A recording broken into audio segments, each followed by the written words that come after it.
Thanks, Jen. Perhaps the greatest ancient astronomers were the Mayans, who lived right here where I'm standing. The Mayans inhabited the Yucatan Peninsula in Mexico and Guatemala. These people made astronomical and seasonal observations which rivaled anything seen in Europe during the Roman Empire or the Dark Ages. These amazing people mapped the heavens, they evolved the only true writing system native to the Americas, and they were masters of mathematics.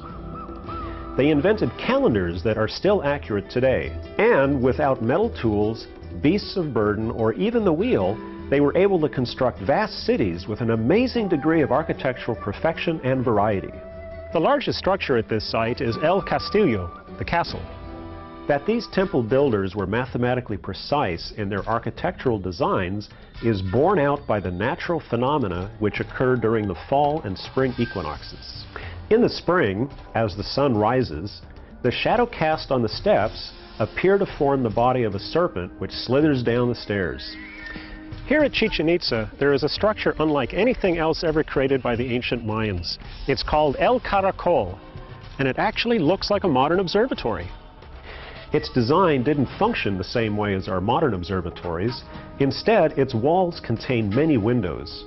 Inside the dome, stones could be removed, enabling the Mayan astronomers to observe different parts of the sky. The Mayans looked at the sky differently from any other civilization. Being near the equator, the equinox passages were easier and more accurate to determine because the sun cast no shadow at local noon during this time. They also had great veneration for the Milky Way. They called it the World Tree. The star clouds that formed the Milky Way were seen as the tree of life, from which all life came. The Mayans also had their unique constellations. Like today's zodiac, they had their scorpion.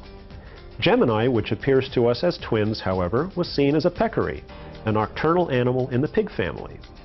Other zodiac symbols were a jaguar, a bat, a turtle, the tail of a rattlesnake, and a sea monster.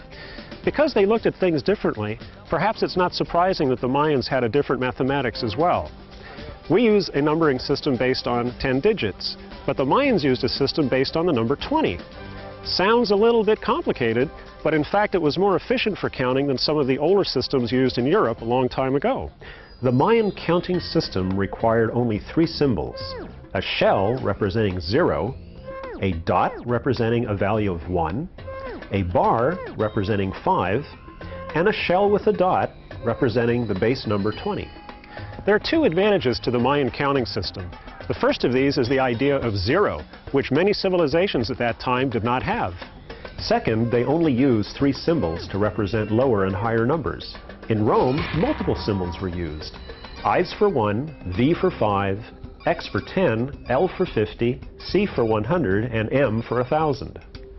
Mayan numbers were written from bottom to top, so the number 19 becomes bars of 5, 5, 5, with 4 dots above the bars. To complete the first set of 20, a dot was raised over a shell-like symbol.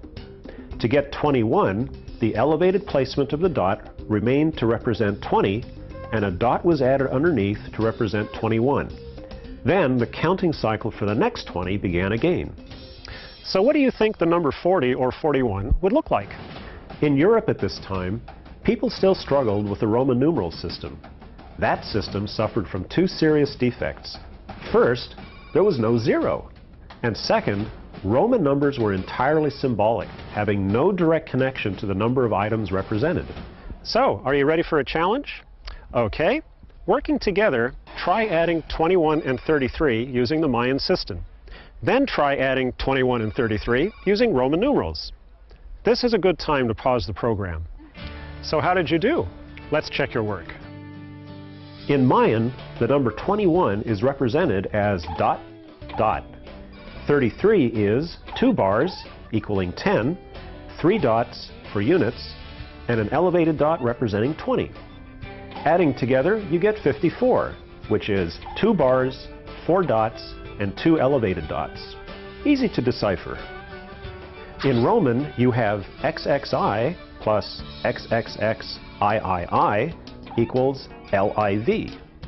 Unless you actually know what the Roman symbols stand for, you have no idea what you are seeing. In Mayan, you can actually add up the dots, bars, and shells. Mayan merchants often used cocoa beans, sticks, and shells to do these calculations.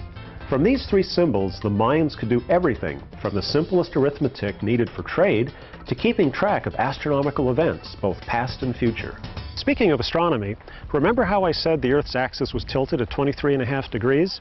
If you round that to 24, how would you write that in Mayan? The Mayan system of counting using dots, bars, and shells can be compared with the ones and zeros used by modern computers, and it was all done 1,500 years ago. With all the advances that the Mayans made, it's interesting to speculate what would have happened if the Mayans had sailed east to discover Europe instead of the Europeans sailing west to discover the Americas.